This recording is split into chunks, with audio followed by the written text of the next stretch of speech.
Hi, everyone, and welcome to this Fireside chat. It's the common theme for the whole conference, I believe, how to go from proof of principle to commercial relevance. And we're delighted to have Scott Buckholtz here with us, who is Deloitte's global lead for quantum computing and also managing director. We've got quite a lot to get through, Scott, so I'm going to ask you to keep those answers short and snappy. Sure.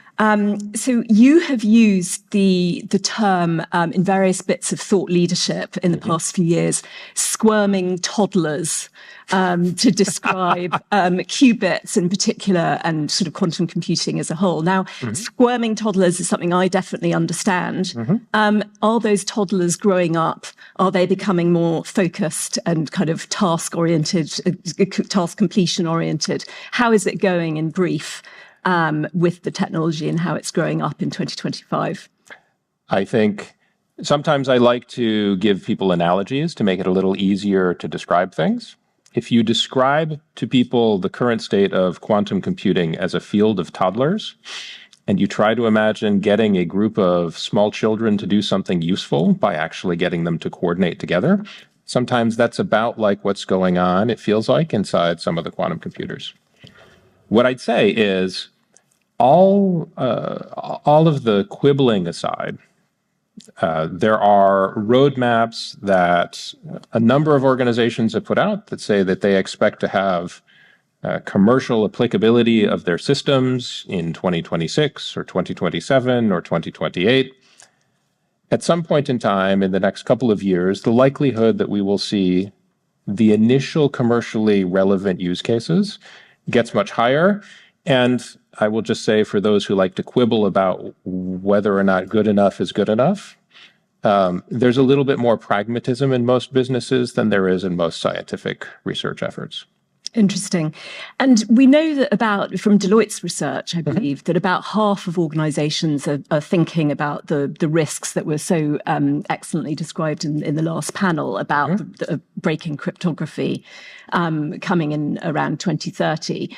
When you think about Deloitte's clients and organizations that you talk to, roughly what proportion do you think are thinking mainly about the risks of quantum computing versus the opportunities? I mean, you mainly think about the opportunity side, I believe. I try to. I think there are probably organizations generally are split into two camps. There's a camp that likes to worry about all the bad things that are going to happen. And then there tends to be a somewhat smaller camp who's interested in all the things we'll be able to do with it. So new tools, new applicability, new day. I think part of the challenge is a lot of organizations forget the adage, failing to plan is planning to fail. And so, whether it's talking about cybersecurity and the transition that needs to be made there, or getting prepared for the next couple of years of being able to use quantum computers in useful ways, I think both apply. And I think it takes time, you've said, just to keep abreast of the field and the important developments in it.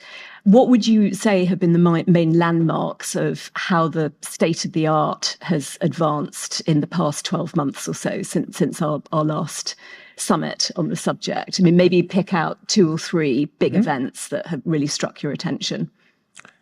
I think the field is making continual incremental progress. And, there are lots of announcements from lots of vendors. Picking 1 or 2 of them is sort of unfair to all the others, to be fair. What I would say, though, is, what we've found over time is all things being equal, this is not the sort of thing where you can walk up and just use the technology or take a short training class and actually be, proficient. It's interesting, what we tried 5 years ago when we decided we would get more into this space is we sent a couple of people to training. And they came back and we said, great, let's get to work, write something useful. And we got mostly nowhere, actually. And it turns out that we actually decided we had to hire somebody who had more expertise in the domain, our current director of research. When he showed up, our efforts actually took off. And I think a lot of people underestimate the degree of time that it actually takes to become proficient. And when I tell people, hey, it might take a year or two to train your people, they say, how is that possible? That's a really long time. And I try to remind people that's about how long it takes to make a data scientist proficient. Right? Absolutely. I definitely want to come back to this point on training, but to what you said about vendors and, it's not fair to pick one or the other. I would say that the vendors are big, confident companies, they're hyperscalers. I'm sure that they won't mind if you could just select a couple of examples of sort of stuff that you've really noticed in the past 12 months. I mean, look, IBM is always making new announcements about their technology and its progress, right? You saw that yesterday here with Jerry on stage. Google has been making a variety of progress as well. Microsoft, with their approach, has been making progress in different ways. So those... But the actual events or the breakthroughs that have happened, what would be the number one most significant for you? Which of my children is my favorite child? Is Okay. what you're asking me? Okay. I'm sorry. I understand.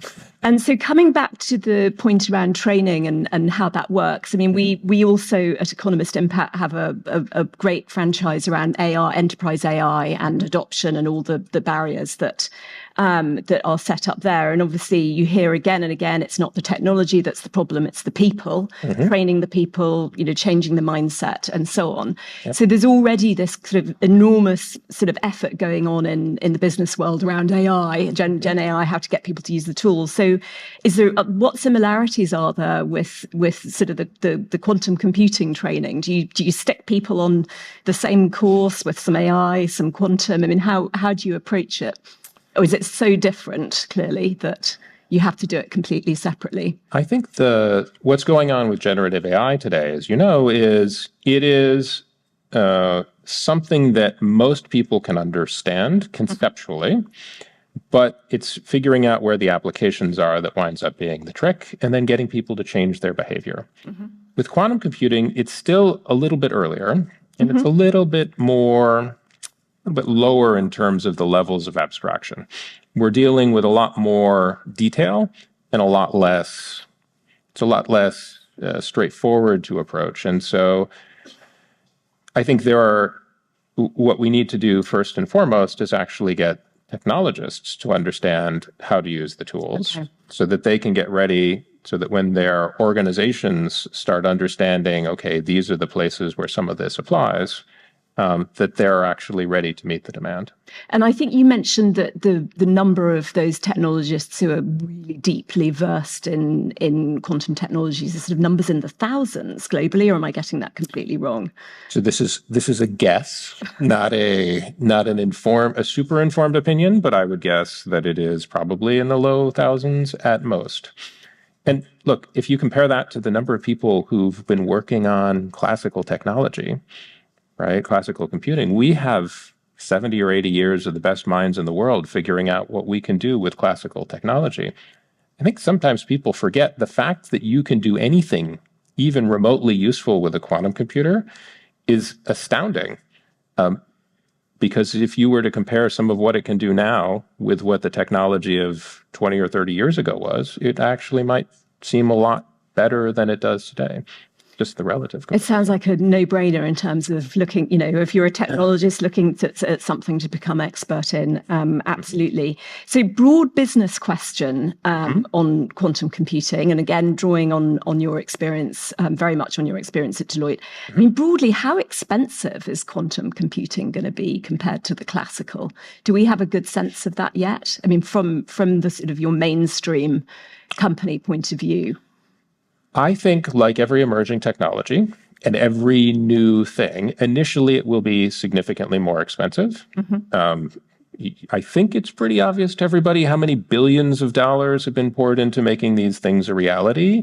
Organizations want to recoup the capital investment they've made.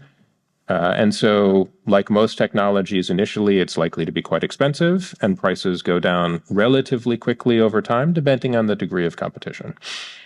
And the ease of access is increasing all the time, and that's just not an issue, is it? I don't think so. And if you just look, as Bob was mentioning, at the history of technology, the moment something becomes commercially relevant, lots of perceived problems just go away.